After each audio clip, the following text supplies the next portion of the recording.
Hello, people. This is just a quick video from me. Hopefully, it's quick. I don't want to ramble on for too long.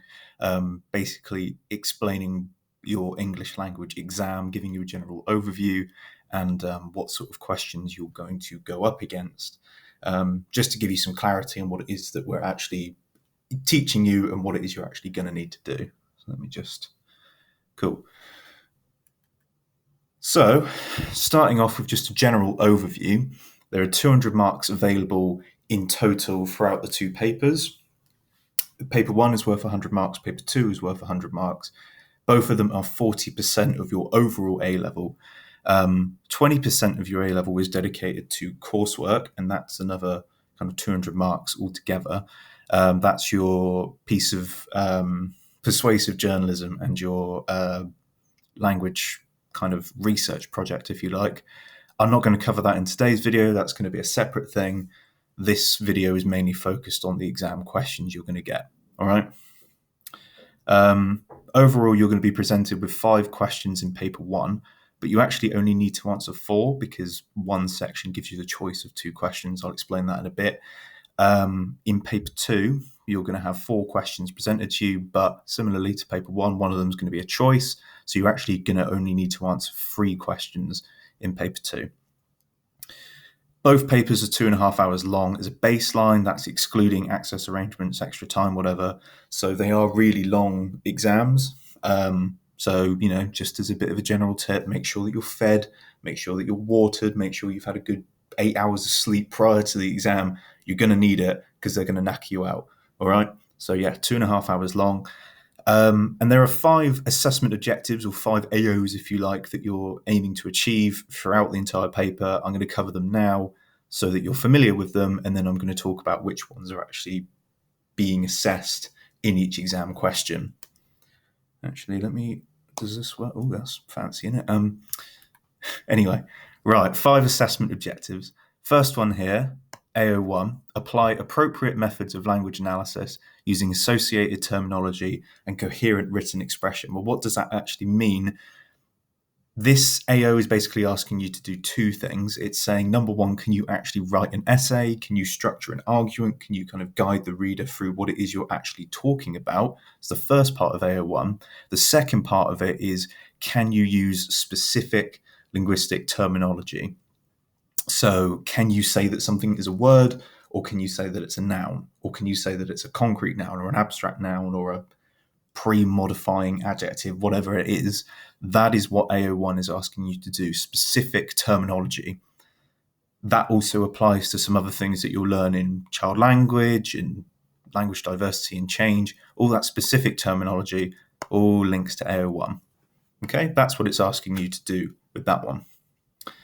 AO2, demonstrate critical understanding of concepts and issues relevant to language use. This is pretty much your theory. Okay, so just like you would do in A-level sociology, psychology, or probably crim as well, we're going to look at loads of different theorists and theories related to language in all different aspects of, the different topics we talk about. So child language, language and gender, accent and dialect, all that good stuff's going to have a bunch of different theories associated to it, which you're going to need to learn and you're going to need to actually apply and talk about in your, exam questions.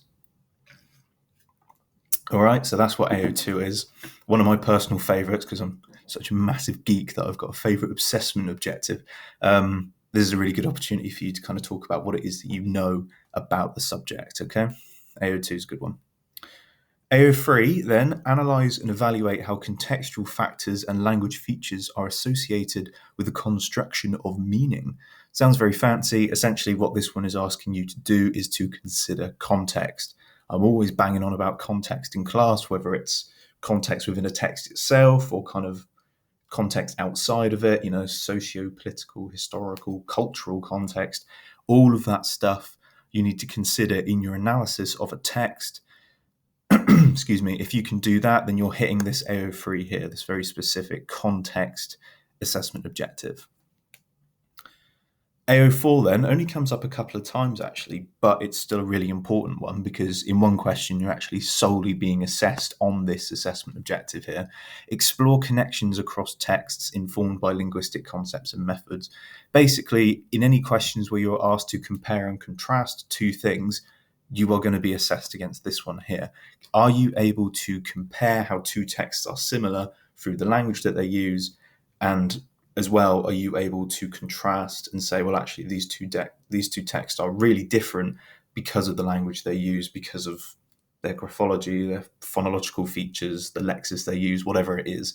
That is what AO4 is asking you to do. Hang on. There we go. AO5 then is actually mainly an assessment objective for your coursework, but it is an AO for one of your exam questions, which I'll get to in a bit. Demonstrate expertise and creativity in the use of English to communicate in different ways. Basically, this is like a creative writing AO. Are you able to structure a nice piece of journalism? Is it going to have a good headline? Is it going to have a good hook? Are you able to do what the question is asking you to do in a way that feels like a piece of journalistic writing and not an essay? Okay, so this is all about your creativity when it comes to writing a piece of journalism. As I say, it only really comes up once in the exam. It's more of a coursework thing, but it will still come up. Let's move on. Can I move on? Is it going to work? Well, hey, fantastic. So language, English language paper 1 is going to be called Language, the Individual and Society. It's going to be split into two sections, all right? Section A is called Textual Analysis, or something similar to that. And section B is called Children's and Language Development, okay?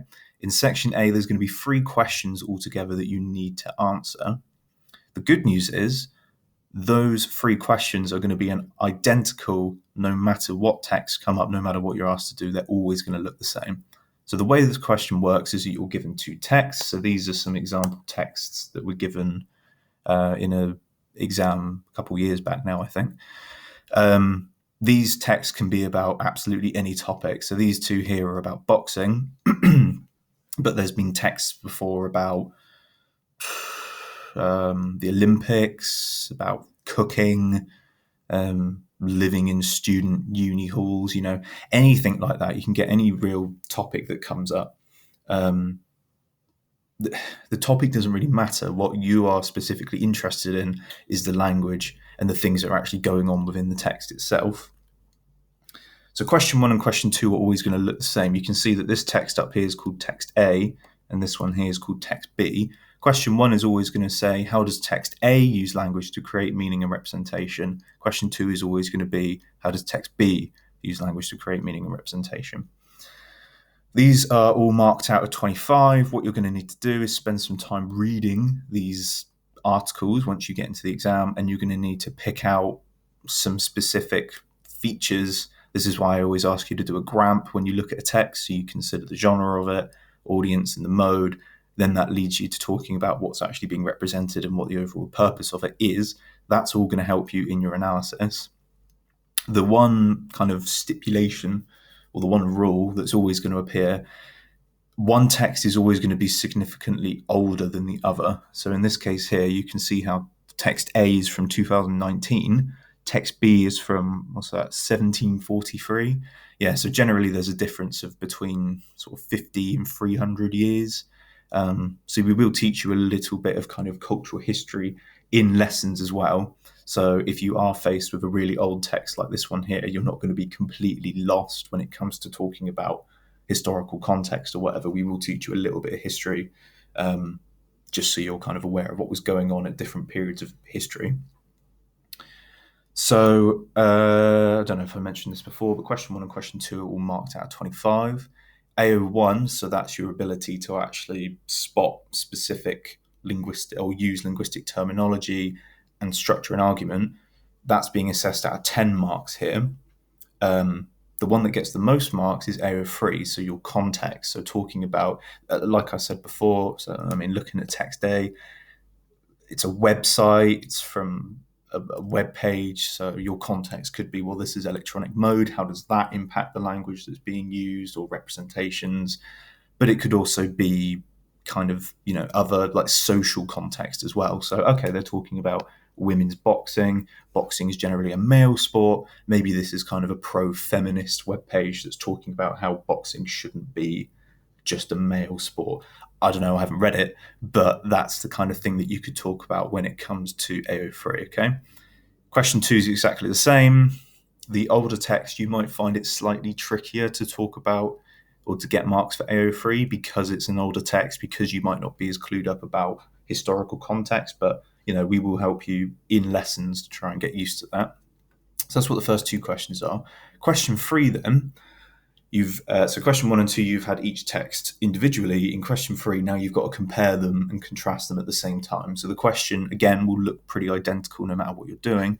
Explore the similarities and differences in the ways that both text A and text B use language.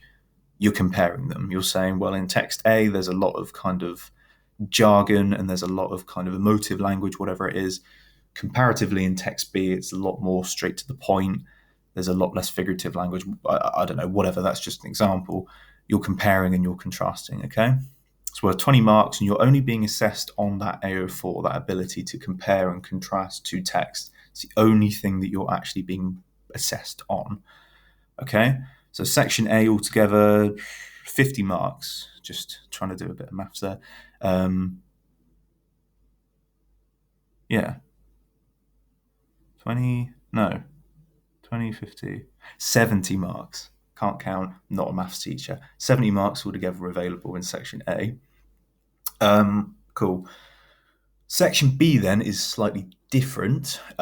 This is going to be all about children's language development. Okay, so depending on when you've watched this, we might not have even covered this in class. That's fine. It's something that we'll do later on in the year, so don't panic if you don't know what I'm talking about. If you study psychology or sociology, some of the theorists and topics that we look at might be quite similar to that. There's a bit of overlap between psychology and English when we get to this portion of the course. I think it's really interesting. You're going to be given two potential questions that you need to answer, but you only need to answer one. Okay, so generally the way that it will go is that you'll be given a statement about either spoken language development, so the spoken development of a child, versus a written language development. So those are the two things that will always come up. And you'll be given a statement that you need to evaluate.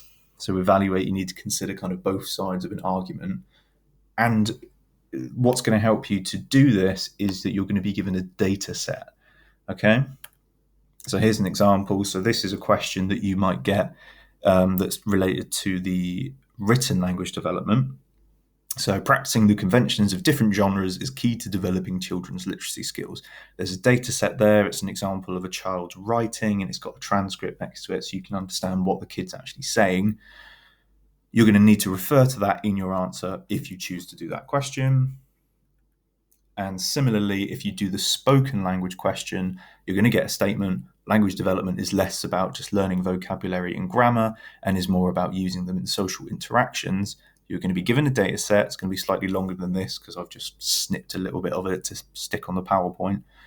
You're going to need to evaluate it using that data set.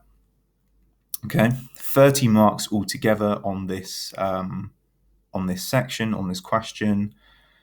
Again, you're being marked against AO1, so your ability to structure an essay and use specific terminology. Now, the terminology that you use might be somewhat similar to what you use in textual analysis, but there's also going to be some child language specific terminology that we're going to teach you, that you're going to learn, and that you're going to be expected to use within these essays as well. The other one, this is a new AO that we haven't come across yet, AO2. That's out of 15 possible marks for this question. That's your use of theory. So like we spoke about earlier when we were looking at the general AOs. So this is when you can, again, if you've studied child language, this is when you can start bringing up like Noam Chomsky, Bruner, Piaget, all of that good stuff, if it's relevant to the question. So half of this is actually structuring an essay and using terminology, but the other half of it is using appropriate theorists and appropriate linguistic theories to support your answers, okay? That's how you can get those high marks. And that gives you your 100 marks altogether. That's paper 1, okay? So textual analysis and child language acquisition. And that makes it 100 total marks. Paper 2 then is called Language, Diversity and Change, and again it's split into two possible sections. You've got Diversity and Change as section 1 or section A, Language Discourses for section B. Section A is essentially you're going to be given two questions, but you only need to answer one. So you've got a choice out of two questions. It's always going to be an evaluation question, and it could in theory be on any linguistic topic. So if you have gone through the majority of the course already, we've already looked at things like language and gender, accent and dialect, language and occupation, global Englishes, all of that good stuff. Any of those potential topics could come up, and you will be expected to write an evaluation about it. One of the nice things about this question, however, is there is always going to be a question that is related to language change in some form. Okay, so it might explicitly ask you to evaluate the idea that language is changing for the worse or language is changing for the better, whatever. Something in there is going to be related to language change. But the other question, we don't know. This academic year just gone, it was a question about language and gender. In the past, it's been about accent and dialect. It could be anything. So you need to be really hot on all of your theory, all of your topics, just in case something comes up that, like we said, we don't know what's going to come up. 30 marks here altogether. AO1, again, can you structure an essay? Can you use specific terminology? That's 10 marks altogether. The majority of marks for this question, again, is AO2, so it's your theory. Do you know your theorists? Can you apply them to the specific question? And are they actually relevant? So there's no point talking about Trudgell, for example, if you're doing a language and gender essay. If it's not relevant, it's not going to get you any marks. So that's why it's important to revise everything and get used to all of these theories. All right, you're given two potential questions, you've only got to answer one. All right, that's section A of paper 2. Section B is slightly different again. So this is called language discourses. There are two questions here. You need to answer both of them. So you don't get a choice anymore. You've got to answer both. In question 3, similar to paper 1, you're given two texts. The only difference is they're no longer about any topic whatsoever.